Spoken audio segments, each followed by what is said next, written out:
The Republican Party needs to make a serious shift here.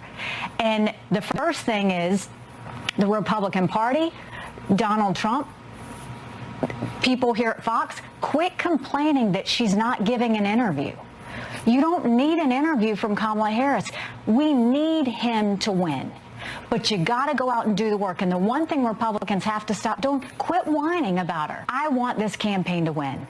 But the campaign is not going to win talking about crowd sizes. It's not going to win talking about what race Kamala Harris is. It's not going to win talking about whether she's dumb. It's not. You can't win on those things. The American people are smart. Treat them like they're smart.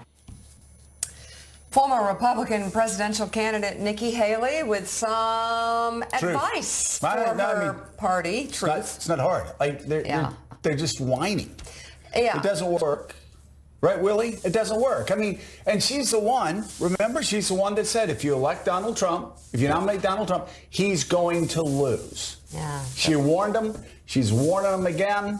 And good for her for going on Fox, issuing the warning. Yeah, down to her last day in New Hampshire, she was saying, when you lose in November, don't come crying to me. I'm warning you now. He's going to lose in November. And as we pointed out yesterday, guys, she is just the latest in the people supporting Donald Trump, some of them very close to Donald Trump, saying, you got to knock this off. You got to stop going out and posting wild conspiracy theories about crowd sizes, talking about her race and everything else, and focus on the issues. But as we know well, and everyone watching this show knows well, and everyone in the country at this point should know well, this is not a man who's going to change who he is and suddenly become a great policy wonk. This is who he is. Right. He's guided by his own grievance, and he's upset that Kamala Harris in this moment is getting the better of him. And, you know, it's just a lot of times you've got politicians that have issues that won't work for them, right? Right. And so they try to distract and they try to do this and that. The weird thing about Republicans, and I felt this way since Donald Trump got in power, I think most Americans agree with them on basic economic issues and on the border and on all these other issues. Unfortunately, they killed the border bill. But the thing is, if they argue the issues, they've got a better than even chance of winning.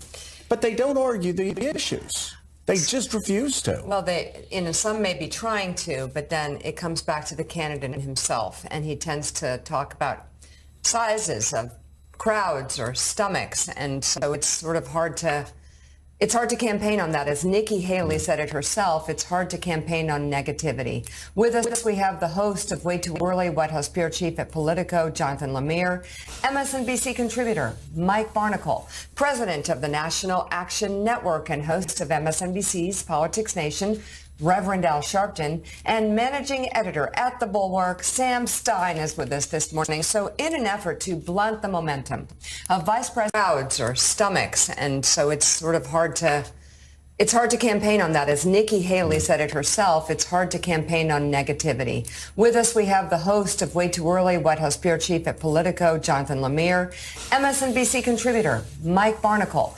president of the National Action Network and host of MSNBC's Politics Nation, Reverend Al Sharpton, and managing editor at The Bulwark, Sam Stein, is with us this morning. So in an effort to blunt the momentum of Vice President Kamala Harris, Donald Trump is headed to North Carolina later today for a rally in Asheville that his campaign is touting as a significant economic address. It's been 16 years since a Democrat won the state, and it's 16 electoral votes when Barack Obama prevailed there in 2008. Trump won North Carolina in 2020 by less than 75,000 votes. And Sam Stein, I mean, it's pretty simple math. When you look at these states, especially in the South, one of the reasons Georgia tipped first to Democrats the way it has to Senator, is because Atlanta is such a massive urban center, so big, and the suburbs, that actually the rural votes can come in overwhelmingly for Donald Trump, and it doesn't matter. North Carolina is moving in that direction, and people expect North Carolina eventually to tip Democratic as Charlotte and the other cities get bigger. You have a good-sized black vote. You have a good-sized educated vote there with all of the schools. And so North Carolina could tip, and I think most Democrats think maybe 4-8 years it's going to be solidly blue. But what you have with Donald Trump and just an absolutely radical Republican gubernatorial candidate is giving Democrats and the Harris campaign hope that they can take it this year like Barack Obama did once. Summer. Do we have audio on Sam? Hello? Do you not have audio on me? So listen, I will say this, Sam. He's wearing it. No, he's wearing his microphone. You know, I would say after we've done this show for like a couple of months, I think we're going to get good at it. But go ahead, Sam. North Carolina, is it for different? I've learned my lesson. I will never, ever, ever, ever blame technicians. They are the godsend of the show. Never. That one was on me. That was on me. He really has come along. He's still saying it 5 years later. I'm still tarred by it. People still come up to me and mention that moment, and it's really jarring. Wow. I will say about North Carolina. You kind of like Christian Bale, like yelling at his lighting guy, right? It went viral, and that's a deep cut, Chip. I'm joking. Damn. Yeah, that is a deep cut. Sam's We're gonna get this bag on track here. North Carolina. Let's remember, Obama won North Carolina, as Joe mentioned. It was supposed to be the southern state that went Democratic first, and then Georgia kind of leapfrogged it, and largely because Trump basically turned off much of the suburbs in and around Atlanta. Georgia flips. North Carolina's kind of been the stubborn, annoying little state, not little, pretty big state. Democrats have tried to get again and again. It's been fool's gold. Part of the reason is it's just hasn't had that same type of conversion that Georgia did. But for, the past couple of months, the Biden people, now the Harris people have looked at it and said, look, we have a real chance of flipping this. I think the fact that Trump is showing up there today is a real sign that they're nervous about the state.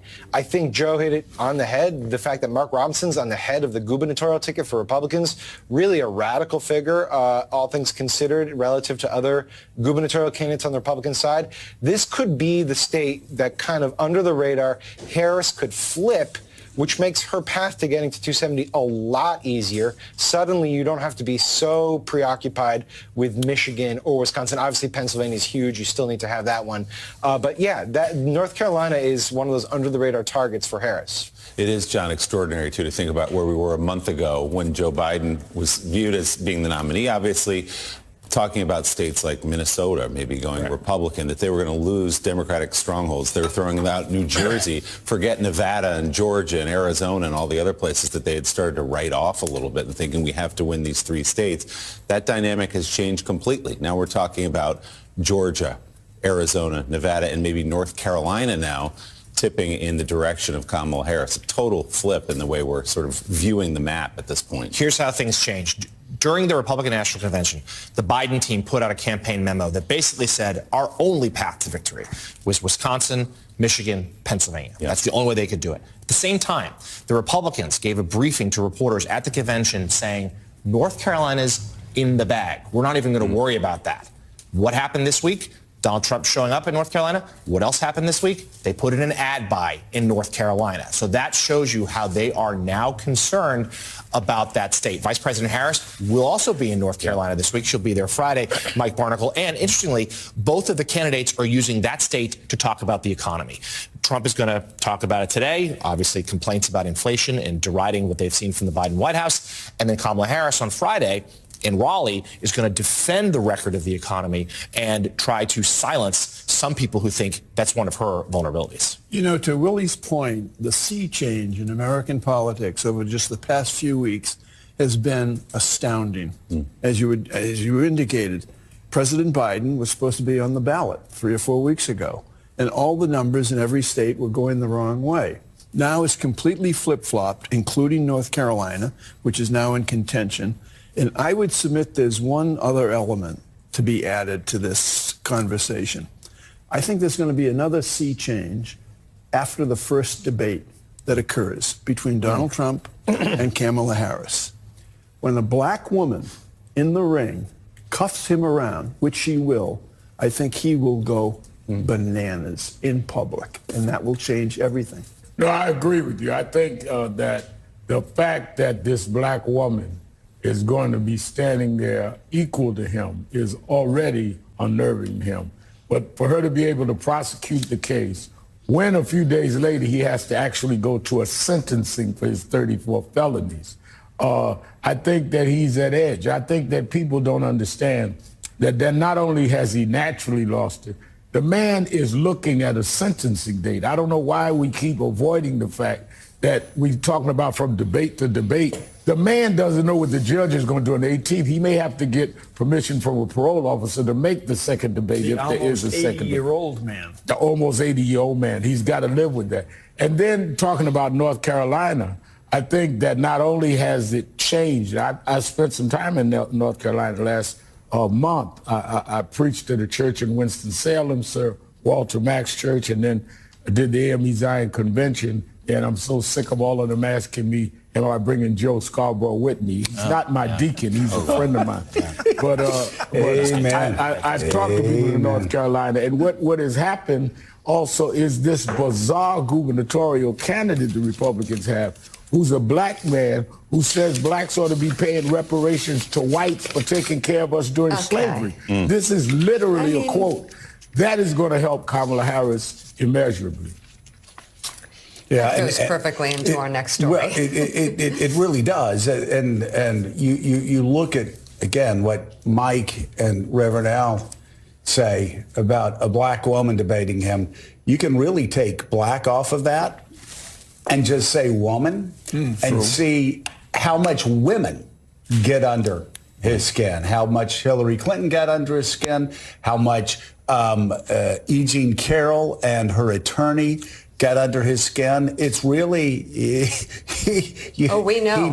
He's shown it throughout his life. And then you add the fact that she's a black woman, and I'm sure that makes it even more maddening for him. So the Washington Post is highlighting what it's calling Donald Trump's laundry list of increasingly bizarre claims. Take a look at this. The Post's analysis reads, quote, "It's difficult to try and compare the relative ridiculousness of Trump's claims over time.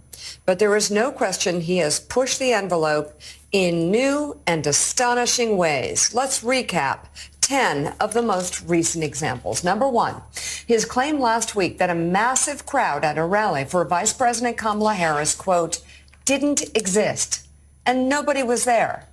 Trump wrote on social media that photos and videos of the crowd were AI generated, which they were not.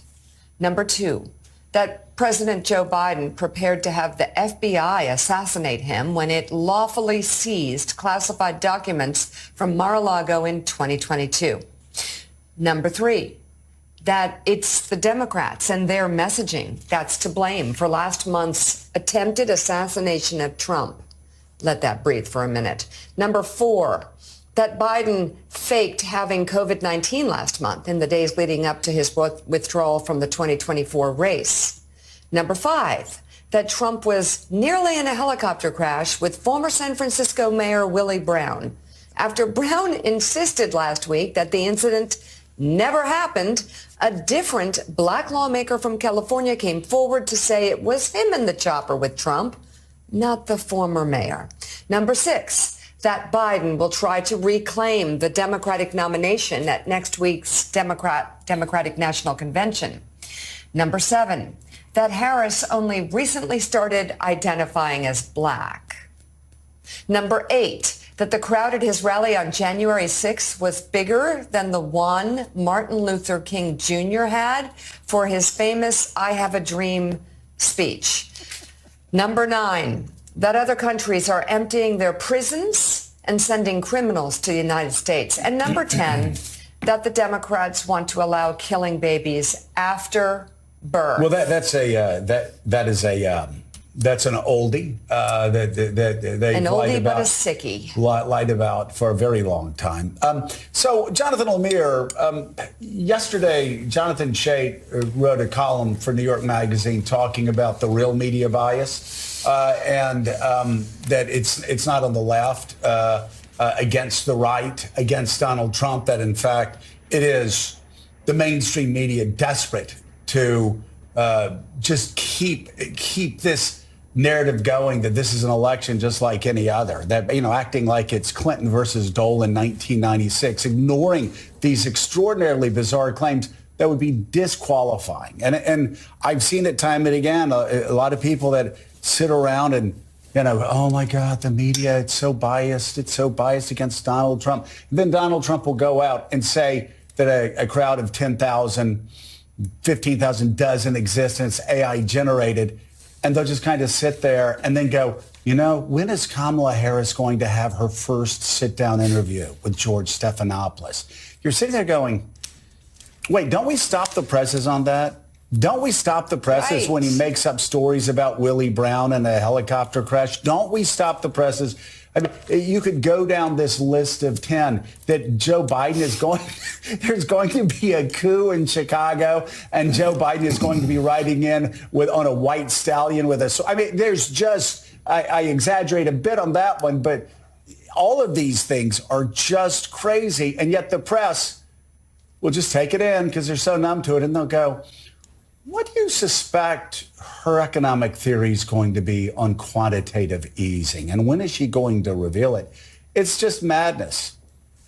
I think you hit a key word there is numb. I think that the media and a lot of Americans have just grown used to the insane ramblings from Donald Trump. And I think sometimes that the media struggles to give them the coverage they deserve. Now, I think that the press has done better in 2024 than it did in 2016, to be sure. Progress has been made, but there's a long way to go. And part of it is because Trump is, as we've discussed in the show a lot, has this false fire hose of falsehoods. It's almost tough to keep track of everything that he does, to put it in the proper sort of context. I also think that, look, the mainstream, the media, and I won't speak for everyone, but certainly outlets have suggested that there is this perception that the media is liberal, the mainstream media, and in an effort to bend over backwards to prove that they're not, they sometimes overcompensate, and they're not as critical with the Republican candidates as they should be. But Willie, I think what this show certainly has been doing all along is been focusing on the stakes of the election. We've been calling out Donald Trump when he lies and his dangerous policies. Yes, was there an overkill of coverage about President Biden's age?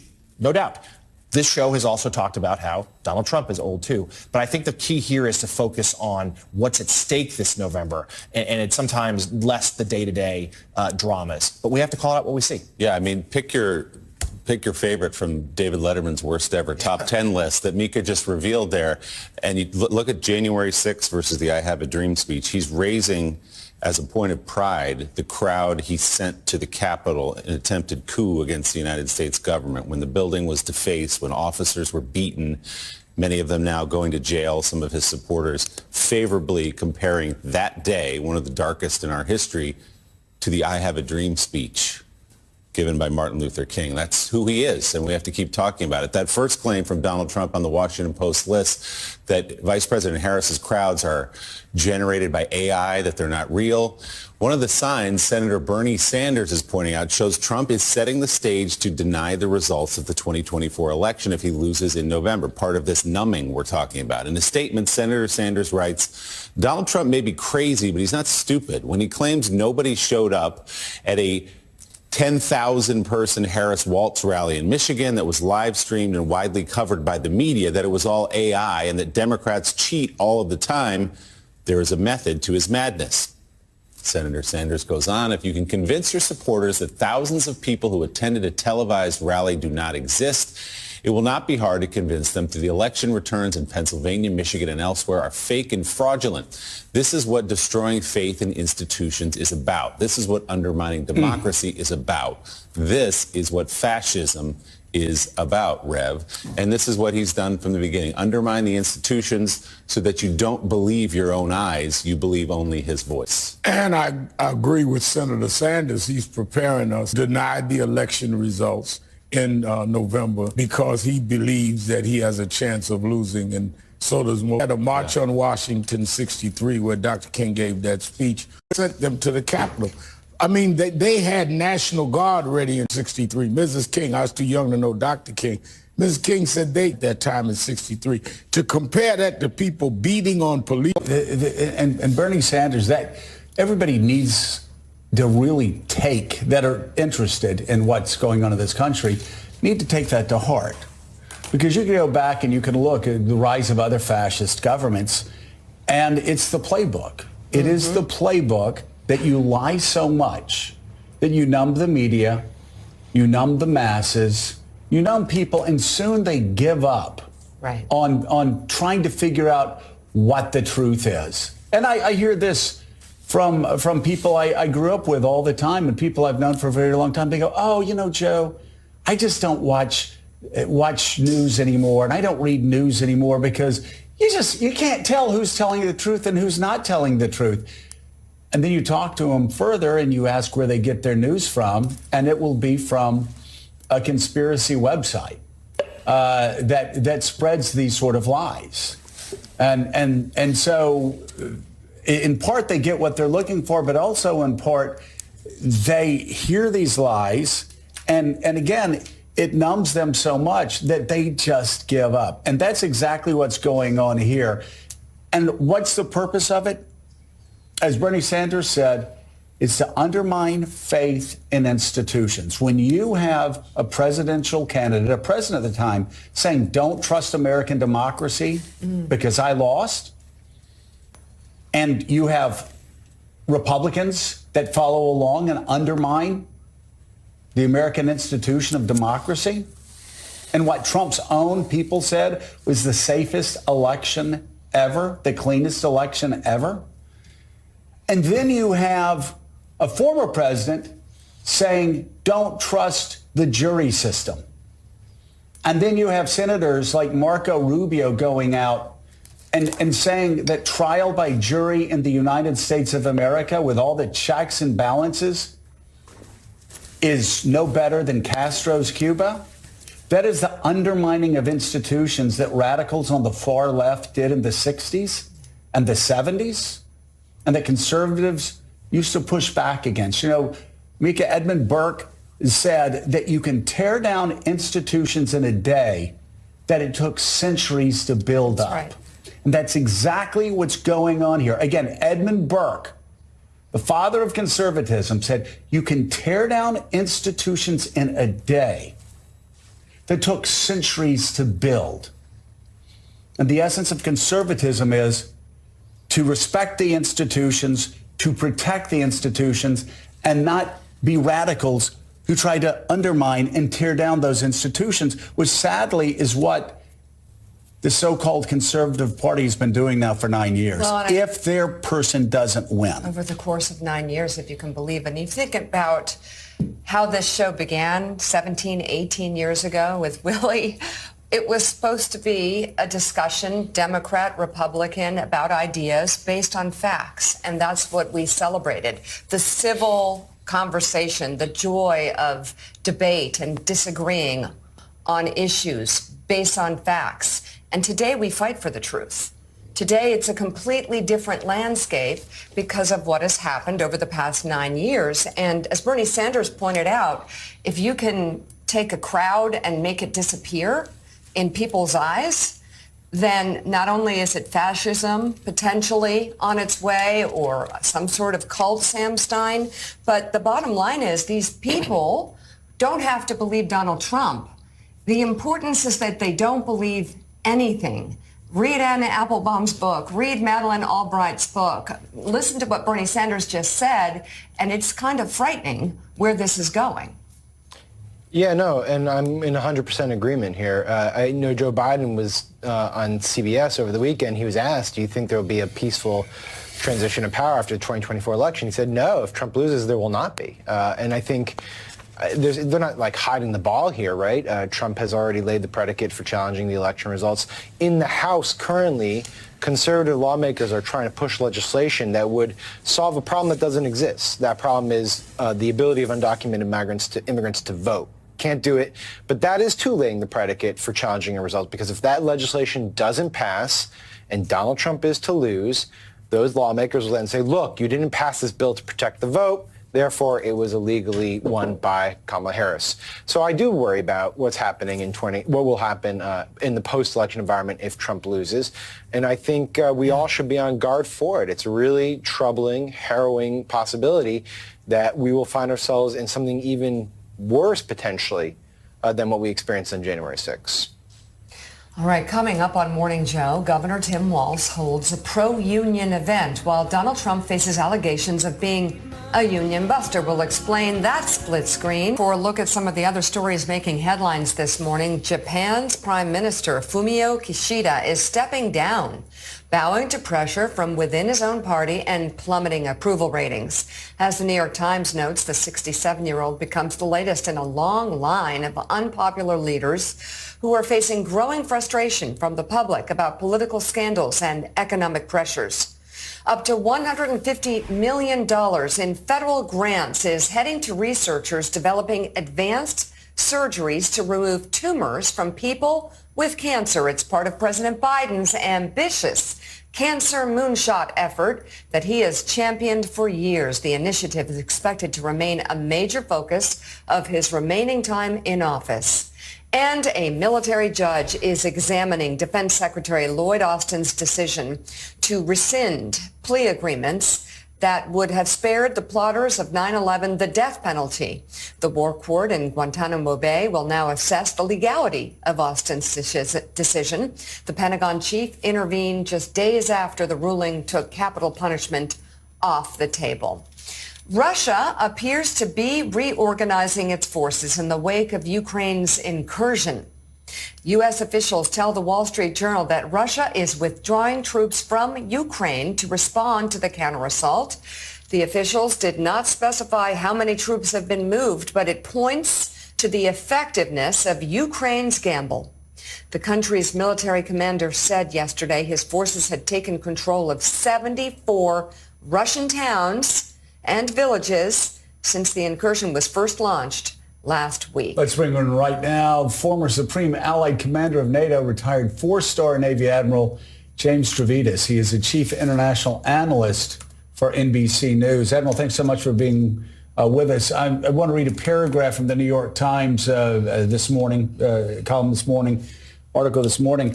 Mostly on the defensive since a failed counteroffensive last year, Ukraine has pushed 7 miles into Russia along a 25-mile front, taken dozens of Russian soldiers as prisoners, analysts and Russian officials say. The governor of Russia's Kirk's region said on Monday Ukraine controls 28 towns and villages there. More than 132,000 people have been evacuated from nearby areas, Russian officials said. And it seems that in this offensive, Ukraine has taken more ground in Russia than Russia has taken in Ukraine all year. Talk about this incursion and the strategic importance and really the strategic necessity of it for Ukraine. Mm-hmm. Yeah, that's the right word. And let's kind of do it from the inside out. So what's the impact in Russia and on the Russian armed forces? It's a morale blow to the Russian people who have been fed endless propaganda and lies that this is going to be a cakewalk when the war started.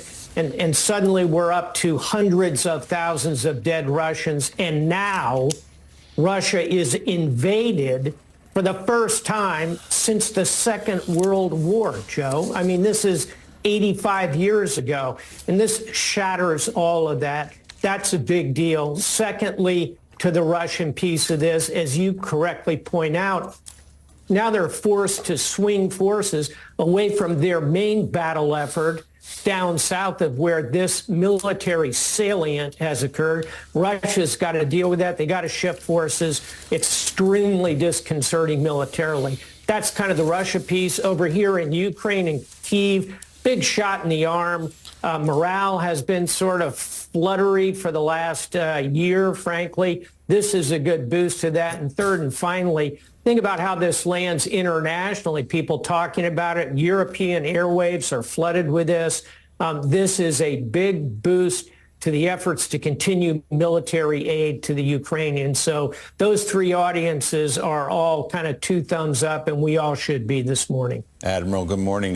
Ukraine's top military commander says they've taken 74 Russian towns and villages of varying sizes, but 74 is not an insignificant number. So if we pull back a little bit, this is one moment in time in a long war. What is the larger significance? What does it say about where Ukraine is and about where Russia is in the war?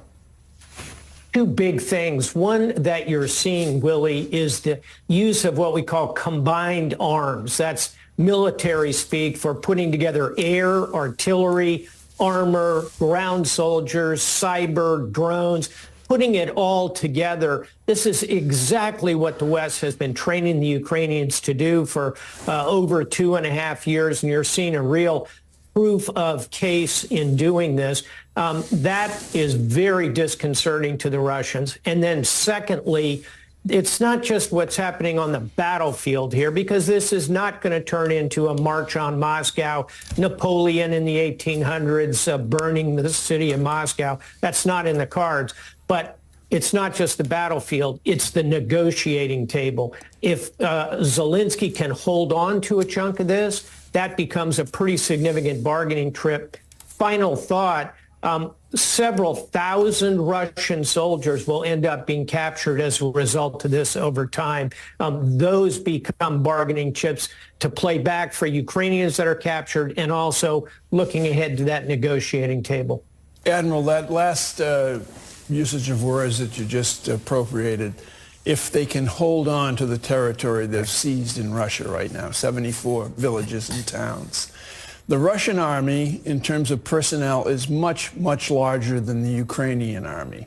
The military incompetence level of the Russian high command is notoriously incompetent. And I don't mean to throw cold water on any progress that's being made by the Ukrainian army. But if you look at the map, and you look at the direction of the attack of the Ukrainian army within Russia, they could be easily outflanked. Does this bother you at all?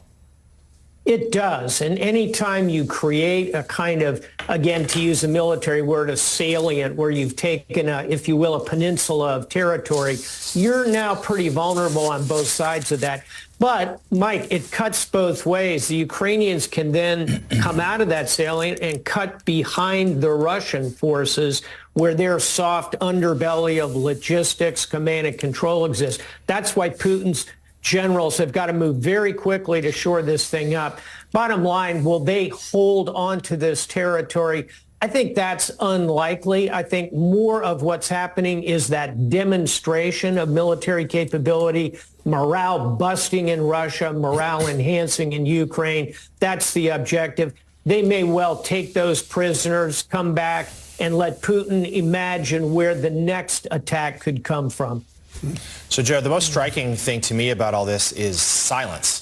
And that's silence from the United States. No objections raised. And that's very different than what the Biden White House and Biden administration's approach has been throughout. As they kept trying to tamp down Ukraine, try to warn off Ukraine from striking within Russia, giving very slow approval to using some of these long-range missiles, finally striking along border towns. On this one, Ukraine, per the officials I've spoken to, did not give the U.S. a heads up. They just went in. The United States has not objected. Neither has its European allies. And officials I've talked to say this does suggest perhaps a little bit of a sea change. The United States being a little more willing for Ukraine to take these risks and to take the fight into Russia, shattering Putin's claim to his own citizens that this war effort would impact their lives. Well, and once again, it shows how well Joe Biden has worked this from the very beginning of the war. I mean, you've had people on the far right basically, well, on the far left saying we should just, and J.D. Vance and Donald Trump basically saying we should just turn Ukraine over to Putin. And then you have people on the far right basically saying we need to go, sing marching to Zion and storm Moscow. It doesn't work that way. When you're dealing with a country that has more nuclear weapons than anybody else and is threatened to use it. There has been a measured, ordered approach week after week, month after month, year after year. And this is where we are now. And it is working. And not only have the Ukrainians stayed in the fight because of the United States and our allies in Europe and across the world, but also because of Joe Biden's measured approach. And what are we seeing here? Not the beginning of the end, but as I quoted Churchill yesterday, I'll say it again, maybe the end of the beginning. And maybe a move that actually encourages Vladimir Putin and his people to be more serious in their talks with Bill Burns the next time they have that opportunity and start putting together a plan for peace. And Admiral Cerritos, I'm going to talk to you about two other things. Feel free to comment on that if you'd like. But while we're talking about peace, I was struck by something I read, a paragraph in David Ignatius's latest column about what's going on in Gaza and how there is pressure from all sides for a ceasefire, for a hostage deal, for peace, except in one corner. And let me read this to you. And sadly, it's not surprising as Israel and Iran move closer to a regional war. Joe Biden, joined by the leaders of Egypt and Qatar, have been mediating partners.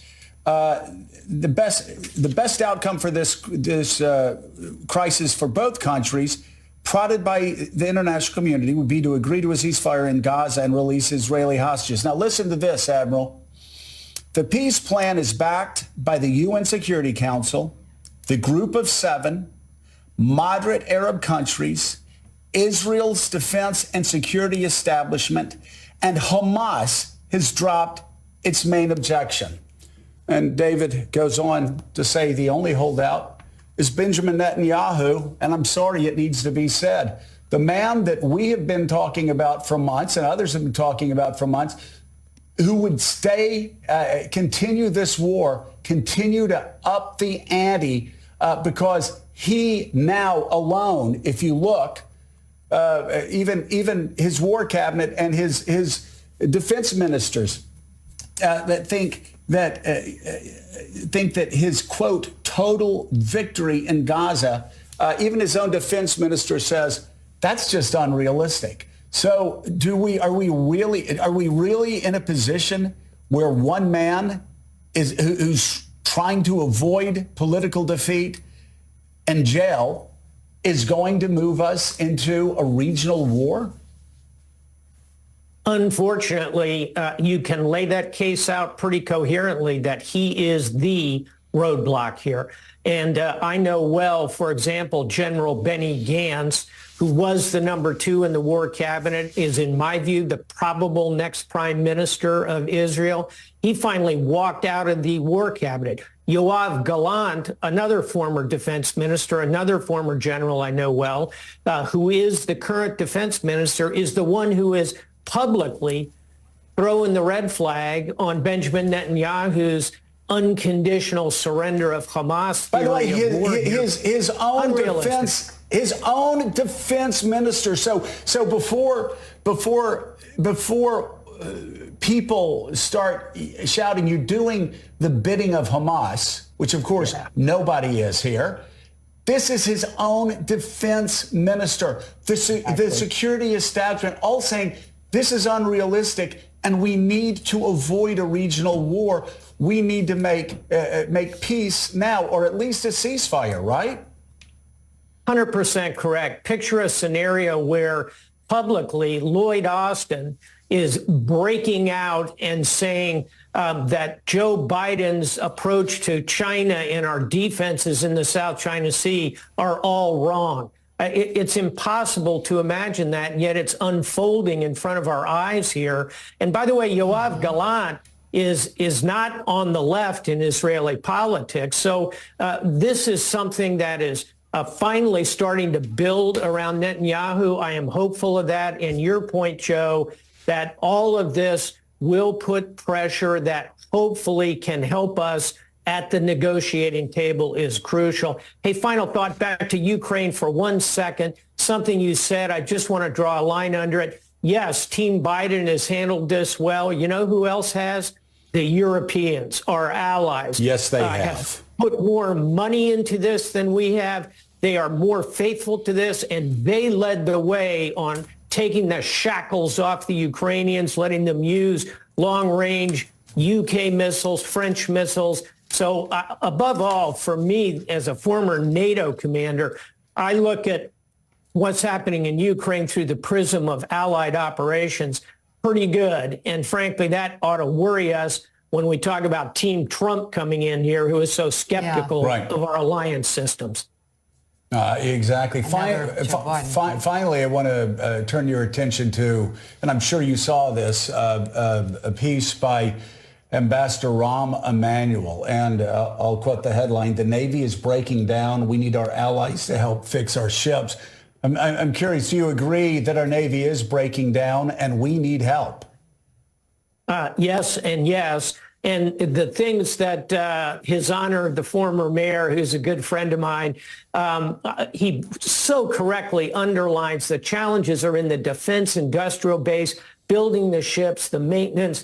What's not breaking down is the morale of our sailors who are under fire in the Arabian Gulf, under fire in the Indian Ocean from these Houthi rebels, knocking down missiles, launching strikes, 2 aircraft carriers now in the region, a guided missile submarine.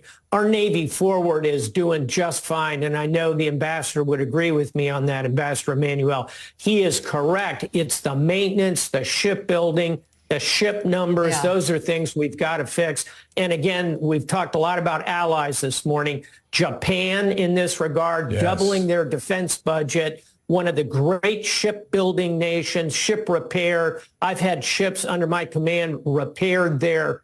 It's quite remarkable. I am 2 thumbs up for Rahm Emanuel. Retired 4-star Navy Admiral James Stavridis, thank you as always for coming on this morning.